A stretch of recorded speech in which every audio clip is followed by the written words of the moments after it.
So if I go first with regards to legal status. So I think lawyers will debate the legal status of this individual for weeks, months and maybe even years to come. There was nothing to prevent that individual from coming into this country, and he sought leave to remain through his asylum application. His status when he crossed that border is still undetermined by us, but it's something that we'll be looking at and will come out in the fullness of time. Yeah, I think I agree with the Chief Constable. I think that people shouldn't jump to assumptions. We don't have the full picture here, so I think that's important to say. I think for today, the main focus of all of us, certainly collectively standing here together today, is to appeal for calm.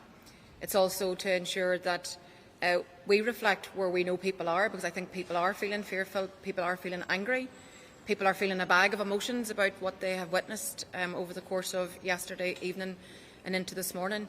But my message today is one of calm, and don't allow those people that don't care about people here to incite hatred, to incite fear.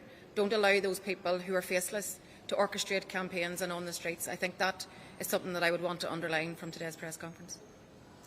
First of all, I welcome that the PSNI have communicated a significant amount of detail in relation to the man that has been arrested for this horrendous criminal offence. That is something I think that across the UK, the PSNI and other police forces have learnt. I called this morning whenever I was speaking to the Chief Constable and again in the Chamber for the maximum amount of information to be given to people, because I think people have the right to know.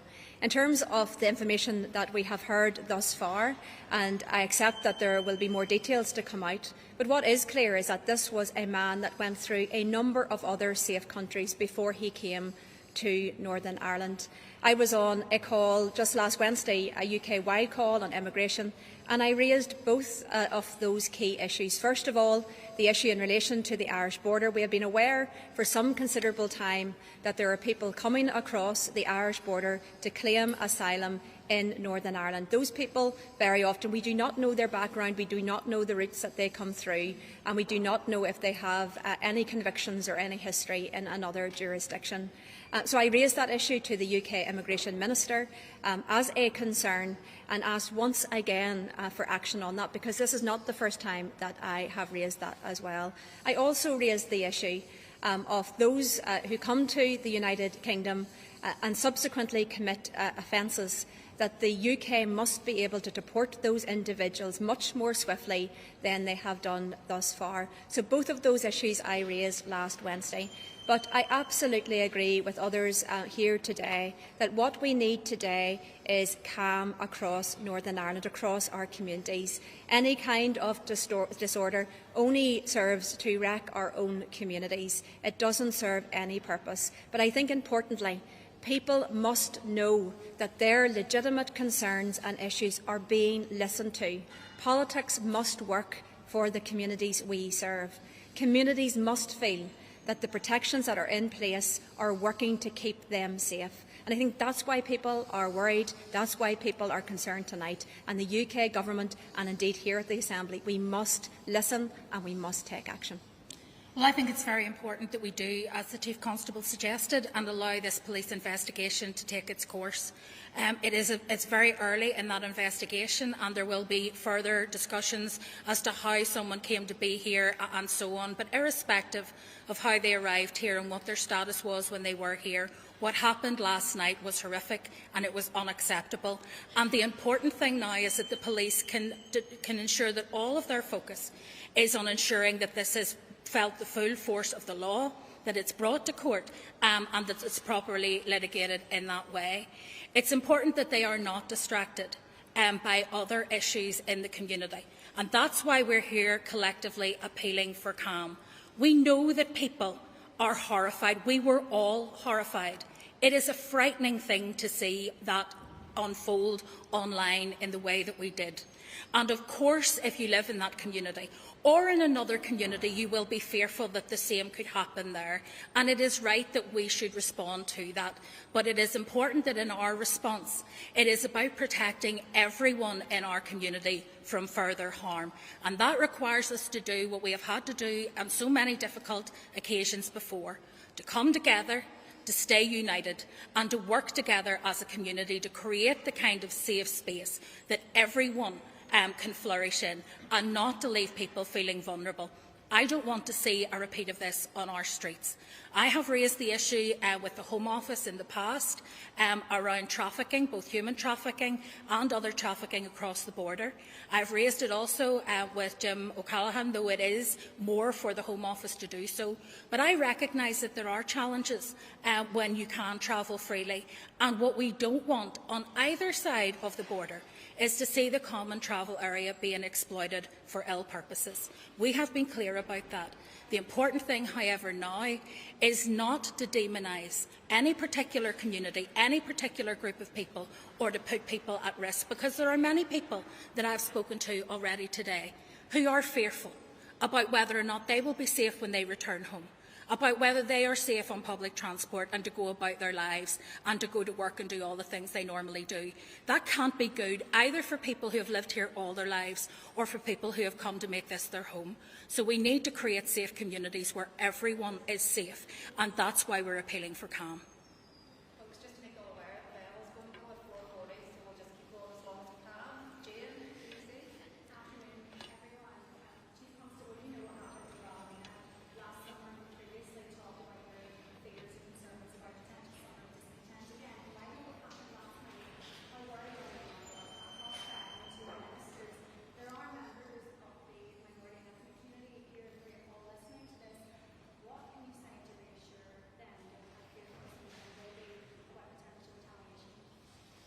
So if I begin, obviously I alluded to what we've seen in 2024 and 2025. People who contribute positively to society in Northern Ireland were attacked last year and the year before. The person responsible for this vile attack is in custody. Let the criminal justice process take its course. We have got incredible communities across Northern Ireland. The challenge we face with today's online toxic nature and the inciting of hatred is that that manifests itself by people doing things that they would not ordinarily do. And they are incited by people who are faceless and know nothing about this brilliant, vibrant place. I said earlier, what defined Northern Ireland last night was the reaction of the neighbours of that victim in going to his aid, without any fear for their own safety. That's the Northern Ireland that I know. And I appeal again, and that's why we're all here today, for everybody who is repulsed by what happened last night to understand the person responsible is in custody. Where there are any concerns about immigration, let's have those through a political debate. Let the criminal justice process take its course. And let's just remember that all of our communities in Northern Ireland almost entirely contribute positively to this place, and don't be fooled or duped into a trap by people online inciting awful behaviour. And just to chime with that very much, I say as First Minister to all of our migrant community that we have no tolerance for sectarianism, for hatred, for division, and to all those people out there that are stoking up tensions, particularly in that social media space, who have no care or interest in the people here but are happy to raise tensions. I say they do not represent us. This is a society that is welcoming, that is inclusive. We are good people. And I said to everybody out there, I don't want to see any person living in fear, and we need to say no to racism, no to hatred, no to sectarianism that is out there in our society. What happened last night was horrific. People need to separate those things out. Yeah, look, I think people want to have a conversation about immigration. I think communities are very concerned about what is happening. No community wants a dangerous person living within their community. And I do think that people are very frightened about that. That is an entirely separate debate. And I think what we're seeing very often is that frustration from people that their genuinely held concerns are not taken seriously, and there's not the action to follow up to take those issues seriously. And that does, of course, go to the heart of discussions around immigration policy, and particularly discussions around vetting as part of that process. That is entirely separate from issues here in relation to a really genuinely valued part of our community. The people who come here to make Northern Ireland their home. They work in the hospitals, they absolutely hold up our core public services. They are working in our factories and businesses right throughout Northern Ireland. And I speak to those businesses on a regular basis, and I know that they would be completely lost without those hard-working people making such a valuable contribution. Our ethnic minority community in Northern Ireland also make such a valuable contribution to our community life, our cultural life. They are part of our community. And of course, when I say that all communities should be able to feel safe, should they be walking down a street or in their own home or in their workplace, then of course that includes everyone, regardless of your race, regardless of your nationality. So my message today is very clear to our ethnic minority community. You are valued. You are our community. You are part of Northern Ireland, and we will do everything that we can to protect you as well. Clearly, this is an incident where one individual was responsible. There are many dangerous individuals who live in Northern Ireland who were born here and have lived here all their lives. I grew up at a time in this place where my accent alone would have identified me when I went abroad as a potential threat in an airport or a potential threat in a community, and we were often abused for that. Though we shared nothing in common with those who were involved in that activity, we were all judged to be the same. I don't want that to happen to any person here because of the colour of their skin or their nationality or their background. This person is not representative of a whole community. He is an individual who should be held to account before the law. The only people who will be harmed if there is unrest on our streets are innocent people. The only thing that will be achieved is further victims. And so I'm asking for people to be calm, to be rational at a time when it is easy to be irrational because you're hurt, you're upset and you're angry, and because there are bad faith actors who want to stir trouble. It is not in the interests of anyone in Northern Ireland for us to see our community torn apart in these instances. And I understand that many people from our ethnic minority and foreign national community will be fearful today. They have lived through previous cycles of retribution when someone who happens to be from an ethnic minority background commits a crime. We don't do this for any other group, and we must not do it when it comes to ethnic minorities. One individual doing one awful act is not representative of everyone who lives in Northern Ireland, nor should we allow it to become so. And I would appeal to people to listen to what's been said today. The guilty person, as far as the police are concerned, is in custody. The only people who will be harmed if there is unrest will be those who are innocent.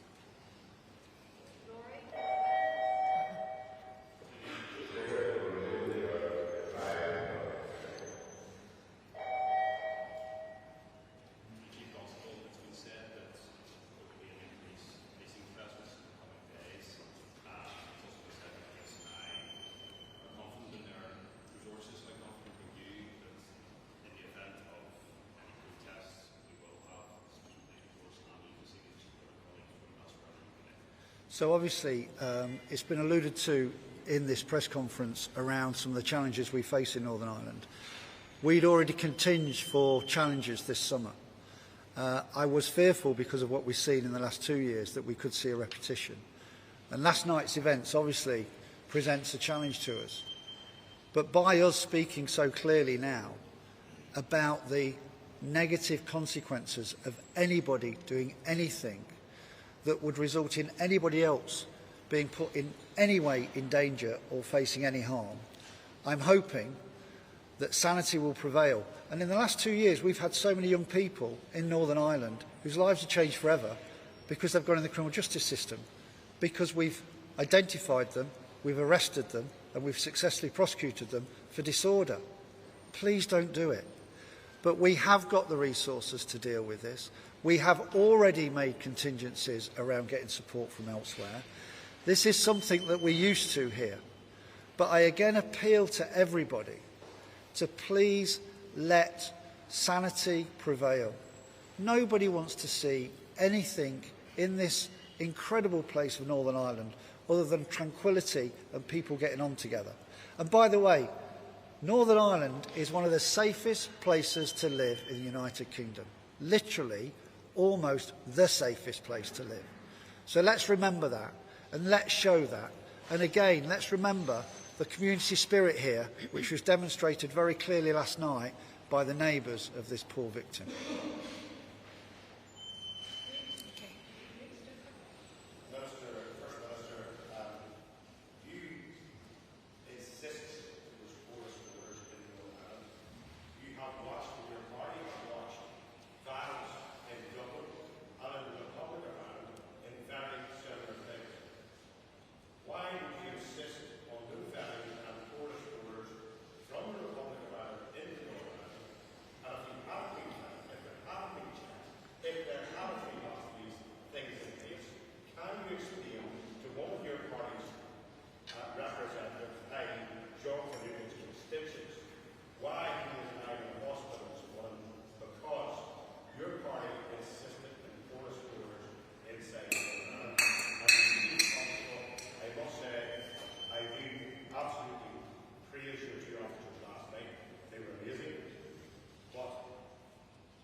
Quite the monologue there, Doug, and fake news, and on the day that's in it, totally inappropriate.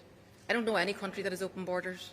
I believe in an immigration system that is fair and managed and enforceable and compassionate and human rights compliant, but that is not the debate for today. The debate today is about our society, about our inclusive society, our welcoming society. Our conversation today is about our thoughts are very much with that gentleman who finds himself a victim of that violent and horrific attack last night. Our thoughts today are about creating calm in our society. So I think the message from here, from this platform, is very consistent, and I have no truck with your fake news. But you didn't answer the question. What was your reason for the borders to stay? I have no truck with your fake news.